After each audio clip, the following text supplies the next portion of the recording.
مگر ان کمبختوں نے ساری انرجی اس بات پر خرچ کر رکھی ہے کہ امیر معاویہ منافق تھے یا نہیں، ڈھول بجانا جائز ہے یا ناجائز۔ پچھلے ایک ہفتے سے دو خبریں انٹرنیٹ پر ٹرینڈ کر رہی ہیں، اور دونوں ہی خبریں مین اسٹریم میڈیا سے یا تو غائب ہیں یا پھر سکے کا ایک ہی پہلو دکھایا جا رہا ہے۔ ان دونوں خبروں کے ساتھ ہم ان بے ضمیر پیران حرم کی بھی خبر لیں گے جن کی بے غیرتی اور بے شرمی کی وجہ سے آج ایسی خبریں دیکھنے اور سننے کو مل رہی ہیں۔ ویڈیو کو پوری دیکھیں، چینل کو سبسکرائب نہیں کیا ہے تو کر لیجئے، اور دوسری خبروں کے لیے ہماری ویب سائٹ newsg24.in پر بھی آپ وزٹ کر سکتے ہیں۔ پہلی خبر یہ ہے کہ ہندوستان میں لگاتار ناموس رسالت پر حملے بڑھتے جا رہے ہیں۔ ایک دھرم وشیش کے سوکال دھرم گروؤں نے پیغمبر اسلام کے خلاف گالی گلوچ اور گستاخیوں کا بازار گرم کر رکھا ہے۔ پیغمبر اسلام اور مسلمانوں کے خلاف ہندوستان میں ہرزہ سرائی عام بات ہے۔ کبھی بدنام زمانہ مہنت نرسنگھانند سرسوتی شان رسالت میں گستاخیاں کر کے راتوں رات ہندو ہردے سمراٹ بننے کی کوشش کرتا ہے، تو کبھی مسلمانوں کی اپنی صفوں سے نکل کر مرتد ہو چکا یہ بدنصیب وسیم رضوی عرف جتیندر تیاگی اسلام اور پیغمبر اسلام کے شان میں گستاخیاں کرتا ہے۔ اب حال ہی میں ایک نئے ہندو ہردے سمراٹ کی انٹری ہوئی ہے۔ اس نئے ہندو ہردے سمراٹ کا نام رام گری مہاراج بتایا جاتا ہے۔ ابھی حال ہی میں ان مہاشے نے بھی تسلیمہ نسرین، سلمان رشدی، نپر شرما اور وسیم رضوی عرف جتیندر تیاگی کی طرح شہرت کی نئی اونچائیاں چھونے کے چکر میں پیغمبر اسلام کی شان میں گستاخیاں کی ہیں۔ مجھے نہیں معلوم کہ ہندو یا سناتن دھرم میں کسی دھرم یا ایشور دوت کے بارے میں برا بھلا کہنا کہاں تک درست ہے۔ اگر آپ ہندو ہیں تو اس کے بارے میں کمنٹ کر کے ہمیں ضرور بتائیں۔ جہاں تک اسلام کا تعلق ہے تو اسلام میں کسی بھی دھرم یا دھارمک شخصیات کے بارے میں کسی بھی طرح کی بکواس کرنے کی ہرگز اجازت نہیں ہے، اور پوری دنیا کا مسلمان اسلام کے اس اصول کا سختی سے پابند ہے۔ آپ نے کبھی نہیں سنا ہوگا کہ کسی باشعور مسلمان نے کبھی کسی رام کرشن یا رام چندر جی کو یا پھر کسی اور دھارمک شخصیات کو برا بھلا کہا ہو۔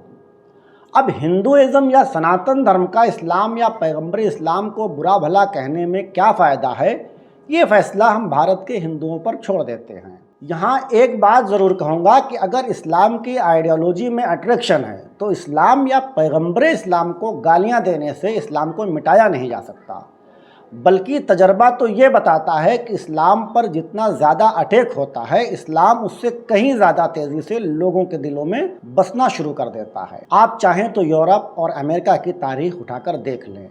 ہندوستان کے بارے میں بھی میرا ماننا ہے کہ اگر ایسے ہی سب کچھ چلتا رہا تو کچھ برسوں میں یہاں بھی یورپ اور امریکہ کی طرز پر بڑا کنورژن ہو سکتا ہے۔ کسی دھرم وشیش کو برا بھلا کہنے سے بہتر ہے کہ آپ اپنے دھرم کی آئیڈیالوجی پر عمل کیجیے۔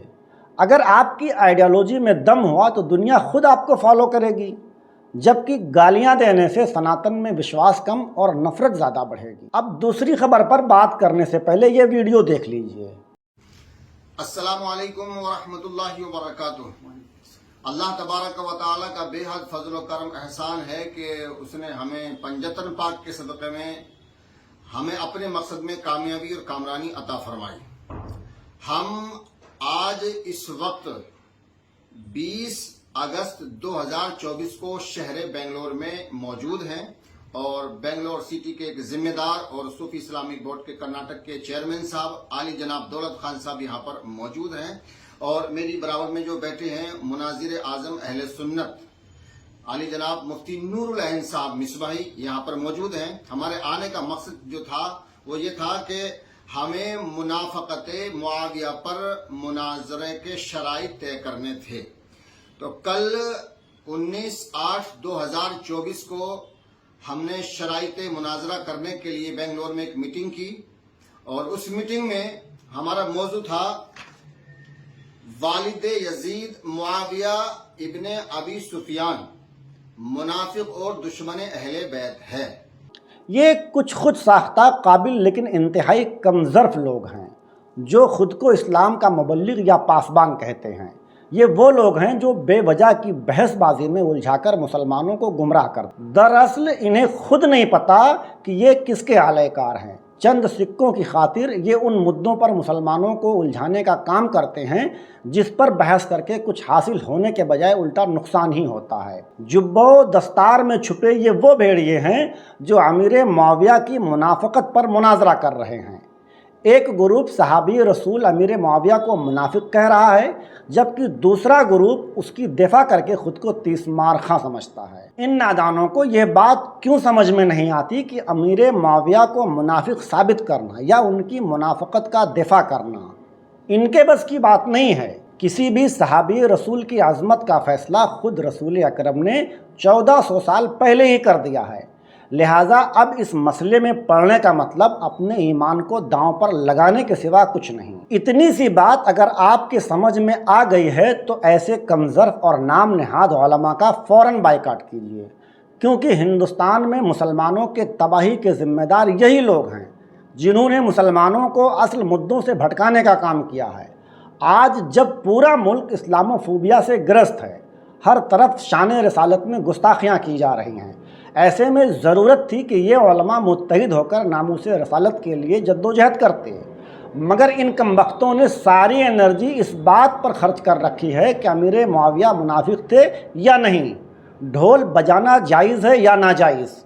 انہیں اس بات سے کوئی فرق نہیں پڑتا کہ اسلام اور پیغمبر اسلام کا ناموس خطرے میں ہے۔ مسلم عوام کو بھی انہی جاہلوں کی بے وجہ بحث میں مزہ آ رہا ہے۔ انہیں بھی اس بات کی کوئی فکر نہیں ہے کہ گستاخ رسول رام گیری مہاراج کو مہاراشٹر کی ایک ناتھ شندے سرکار سپورٹ کر رہی ہے۔ سینکڑوں کی تعداد میں FIR درج کی جا چکی ہے، لیکن ابھی تک اس نام نہاد مہنت کی گرفتاری نہیں ہوئی۔ آخر عوام اپنے ان نام نہاد علماء سے کیوں نہیں پوچھتی کہ ناموس رسالت کی حفاظت کا آپ کے پاس کیا حل ہے؟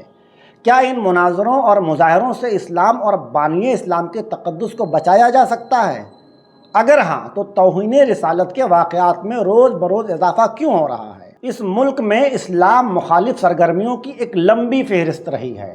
ابھی تک کا جائزہ بتاتا ہے کہ ملک کا قانون بھی اپنا کام ایمانداری سے نہیں کر رہا ہے، وہ جان بوجھ کر مسلمانوں کو ٹارگٹ کر رہا ہے۔ مولانا قمر غنی عثمانی، مفتی سلمان اظہری، عمر گوتم جیسے مسلمانوں کے خلاف کی گئی کارروائیاں اس بات کا ثبوت ہیں، جبکہ دوسری طرف ایک دھرم وشیش کے لوگ لگاتار مسلمانوں کو ٹارگٹ کر رہے ہیں، لیکن ان کے خلاف FIR درج ہونے کے بعد بھی کوئی کارروائی نہیں ہوتی۔ مطلب صاف ہے کہ سیاست مسلمانوں کے خلاف اپنا کھیل کھیل رہی ہے، جبکہ مسلمانوں کی لیڈرشپ اس کھیل سے ناشنا ہے یا پھر جان بوجھ کر اس کھیل کو سمجھنا ہی نہیں چاہتی۔ سیاست کا ایک چہرہ یہ ہے جہاں گستاخ رسول رام گیری کے ساتھ مہاراشٹر کا CM ایک ناتھ شندے کندھے سے کندھا ملا کر کھڑا ہے، جبکہ سیاست کا دوسرا بدنما چہرہ سیکولر کہی جانے والی سیاسی پارٹیاں سپا، بسپا، کانگریس، NCP، عام آدمی پارٹی اور TMC وغیرہ ہیں، جنہوں نے مسلمانوں کا ووٹ تو لیا،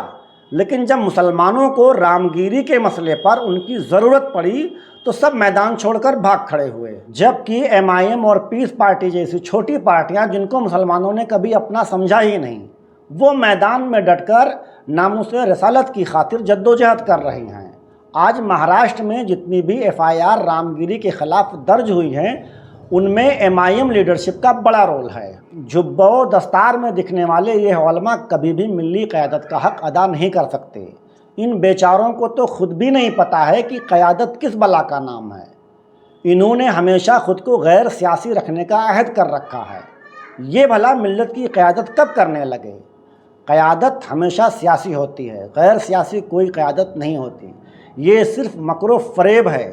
جب تمام مسائل سیاست کے ذریعہ پیدا کیے گئے ہیں تو ان مسائل کا حل غیر سیاسی لوگ کیسے حل کر سکتے ہیں؟ ان نام نہاد اور خود ساختہ ملی قائدین کے چنگل سے باہر نکلے بغیر کامیاب نہیں ہو سکتے۔ چند ٹکوں پر بکنے والے لوگوں کے بھرم سے باہر نکل کر اپنی سیاست، اپنی قیادت کو مضبوط کرنا ہوگا، تبھی ملت مضبوط ہوگی اور تبھی شان رسالت میں کی جانے والی گستاخیوں پر قابو پایا جا سکے گا۔ فی الحال کے لیے بس اتنا ہی۔ اگر چینل کو سبسکرائب نہیں کیا تو فوراً کر لیجئے اور فیس بک پیج کو بھی لائک کر لیجئے۔ شکریہ۔